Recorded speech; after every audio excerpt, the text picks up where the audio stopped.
ನಮಸ್ಕಾರ, welcome to TV Kannada. ಕಳೆದ ವರ್ಷ ರಾಜ್ಯದಲ್ಲಿ ಅನಾವೃಷ್ಟಿಯಿಂದ ರೈತರು ಹೈರಾಣಾಗಿದ್ರು. ಆದರೆ ಈ ಬಾರಿ ವರುಣರಾಯ ಸಾಕು ಸಾಕು ಎಂದು ನಿಲ್ಲಿಸದೆ ಅಬ್ಬರಿಸುತ್ತಾ ಭಾರಿ ಅವಾಂತರವನ್ನೇ ಸೃಷ್ಟಿ ಮಾಡಿದ್ದಾನೆ. ಹೌದು, ಕರ್ನಾಟಕದಲ್ಲಿ ಕಳೆದ ಕೆಲವು ದಿನಗಳಿಂದ ಅಬ್ಬರಿಸುತ್ತಿರುವ ವರುಣರಾಯನಿಂದ ಸಾಕಷ್ಟು ಕಡೆ ಅನಾಹುತಗಳು ಸಂಭವಿಸಿ ಪ್ರಾಣಿಗಳು ಹಾಗೂ ಜನಜೀವನ ಅಸ್ತವ್ಯಸ್ತಗೊಂಡಿದೆ. ಹೌದು, ಸತತ ಮಳೆಯಿಂದ ಕಂಗೆಟ್ಟಿದ್ದ ಕರ್ನಾಟಕದ ಕರಾವಳಿ ಹಾಗೂ ಮಲೆನಾಡು ಮತ್ತು ದಕ್ಷಿಣ ಒಳನಾಡಿನ ಜಿಲ್ಲೆಗಳಲ್ಲಿ ಇಂದು ಮಳೆಯ ಪ್ರಮಾಣ ಕಡಿಮೆಯಾಗಿದೆ. ಬಹುತೇಕ ಜಿಲ್ಲೆಗಳಲ್ಲಿ ಮಳೆ ಕಡಿಮೆ ಆದ್ದರಿಂದ ಜನಜೀವನ ನಿಧಾನವಾಗಿ ಸಹಜ ಸ್ಥಿತಿಗೆ ಮರಳುತ್ತಿದೆ. ನದಿಗಳಲ್ಲಿ ನೀರಿನ ಮಟ್ಟ ಇಳಿಯುತ್ತಿವೆ.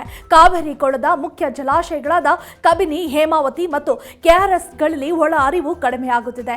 ಇತ್ತೀಚಿನ ದಿನಗಳಲ್ಲಿ ಹವಾಮಾನ ಇಲಾಖೆಯು ಮಲೆನಾಡಿನ ಹಾಗೂ ಬೆಳಗಾವಿ, ಹಾಸನ ಜಿಲ್ಲೆಗಳಿಗೆ ಸತತವಾಗಿ ರೆಡ್ ಅಲರ್ಟ್ ನೀಡುವ ಮೂಲಕ ಹೆಚ್ಚು ಮಳೆಯಾಗಲಿದೆ ಎನ್ನುವ ಎಚ್ಚರಿಕೆಯನ್ನ ನೀಡುತ್ತಿದ್ದ ಹವಾಮಾನ ಇಲಾಖೆ ಇದೇ ಮೊದಲ ಬಾರಿಗೆ ಈ ಜಿಲ್ಲೆಗಳಿಗೆ ಹಳದಿ ಅಲರ್ಟ್ ಅನ್ನು ನೀಡಲಾಗಿದೆ. ಇದೀಗ ಈ ಜಿಲ್ಲೆಗಳ ಜನರು ನಿಟ್ಟುಸಿರನ್ನ ಬಿಟ್ಟಿದ್ದಾರೆ. ಆದರೆ ಶಿವಮೊಗ್ಗ ಜಿಲ್ಲೆಗೆ ಮಾತ್ರ ಆರೆಂಜ್ ಅಲರ್ಟ್ ಮುಂದುವರೆದಿದ್ದು ಮಳೆ ಮುಂದುವರಿಯುವ ಸಾಧ್ಯತೆ ಇದೆ ಎಂದು ಸೂಚಿಸಿದ್ದಾರೆ. ಇನ್ನು ಕರಾವಳಿಯ ಉಡುಪಿ ಜಿಲ್ಲೆಯಲ್ಲಿ ಸತತ ಮಳೆಯಿಂದಾಗಿ ಸೌಪರ್ಣಿಕ ನದಿ ಉಕ್ಕಿ ಹರಿಯುತ್ತಿದೆ. ಇನ್ನು ಬೈಂದೂರು ತಾಲೂಕಿನ ಹಲವು ಮನೆಗಳು ಹೊರ ಜಗತ್ತಿನ ಸಂಪರ್ಕವನ್ನ ಕಳೆದುಕೊಂಡಿವೆಯಂತೆ.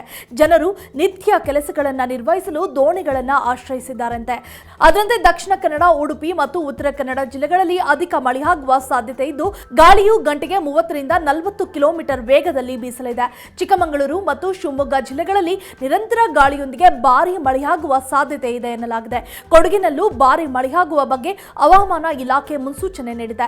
ದಕ್ಷಿಣ ಒಳನಾಡು, ಉತ್ತರ ಒಳನಾಡಿನಲ್ಲಿ ಮಧ್ಯಮ ಮಳೆ. ದಕ್ಷಿಣ ಒಳನಾಡಿನ ಬೆಂಗಳೂರು ನಗರ, ಬೆಂಗಳೂರು ಗ್ರಾಮಾಂತರ, ಬಳ್ಳಾರಿ, ಮೈಸೂರು, ಮಂಡ್ಯ, ರಾಮನಗರ, ಚಾಮರಾಜನಗರ, ತುಮಕೂರು ಹಾಗೂ ಚಿತ್ರದುರ್ಗ, ದಾವಣಗೆರೆ, ಕೋಲಾರ, ವಿಜಯನಗರದಲ್ಲಿ ಚದುರದಂತೆ ಹಗುರದಿಂದ ಮಧ್ಯಮ ಮಳೆಯಾಗುವ ಸಾಧ್ಯತೆ ಇದೆ. ಉತ್ತರ ಒಳನಾಡಿನಲ್ಲಿ ಮಧ್ಯಮ ಮಳೆಯಾಗಲಿದ್ದು ಬೆಳಗಾವಿ, ಬೀದರ್, ಕಲಬುರಗಿ, ಧಾರವಾಡ ಮತ್ತು ಹಾವೇರಿ, ವಿಜಯಪುರ, ಗದಗ, ಕೊಪ್ಪಳ, ರಾಯಚೂರು, ಯಾದಗಿರಿ, ಬಾಗಲಕೋಟೆಯಲ್ಲಿ ಸ್ವಲ್ಪ ಮಳೆಯಾಗಲಿದೆ ಎಂದು ಮಾಹಿತಿ ನೀಡಲಾಗಿದೆ. If you like this video, ಬೇಗ ಲೈಕ್ ಮಾಡಿ, ಕಾಮೆಂಟ್ ಮಾಡಿ, ಶೇರ್ ಮಾಡಿ ಹಾಗೂ ಯೋಯೋ ಟಿವಿ ಕನ್ನಡವನ್ನು ಸಬ್ಸ್ಕ್ರೈಬ್ ಮಾಡಿ.